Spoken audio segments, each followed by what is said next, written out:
In ancient Israel, during the reign of King Ahab and Queen Jezebel, the nation had turned away from worshiping the Lord. Instead, they bowed to Baal, a false god, under the queen's influence. God sent Elijah, a bold prophet, to confront this idolatry. For 3 years, God withheld rain from the land, causing a severe drought to show his displeasure. Now Elijah was sent with a final challenge that would reveal the power of the one true God. Elijah appeared before King Ahab, who greeted him with disdain. "Is it you, you troubler of Israel?" Ahab sneered. Elijah replied firmly, "I have not troubled Israel. You and your father's house have, because you have abandoned the commandments of the Lord and followed Baal. Now summon all Israel to meet me at Mount Carmel. Bring the 450 prophets of Baal and the 400 prophets of Asherah who eat at Jezebel's table." Ahab reluctantly agreed, and soon the nation gathered on Mount Carmel, along with the false prophets.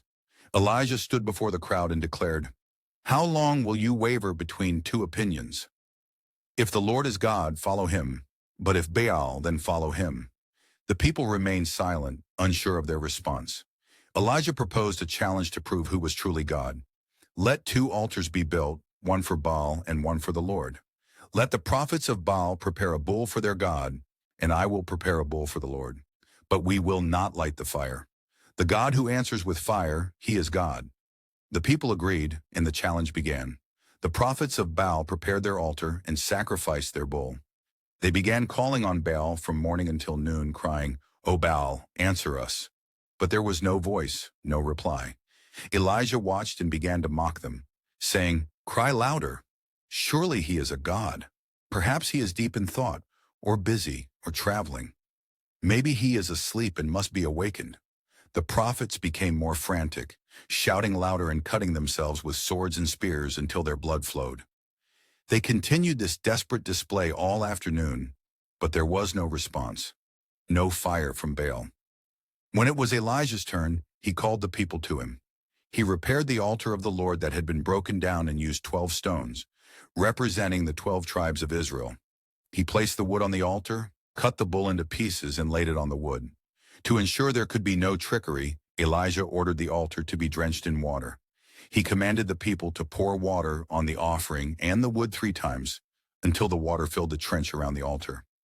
Elijah then stepped forward and prayed, "O Lord, God of Abraham, Isaac, and Israel, let it be known today that you are God in Israel and that I am your servant. Answer me, Lord, so that these people will know you, O Lord, are God, and that you are turning their hearts back again."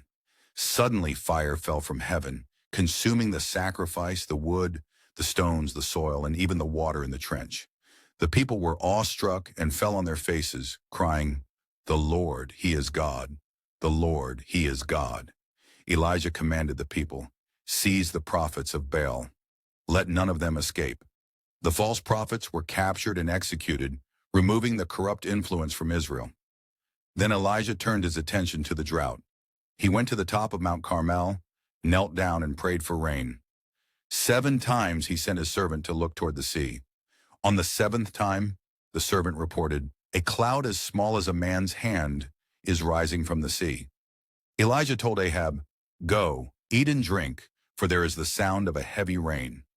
Soon the sky grew dark with clouds and a great rainstorm came, ending the drought and demonstrating God's mercy.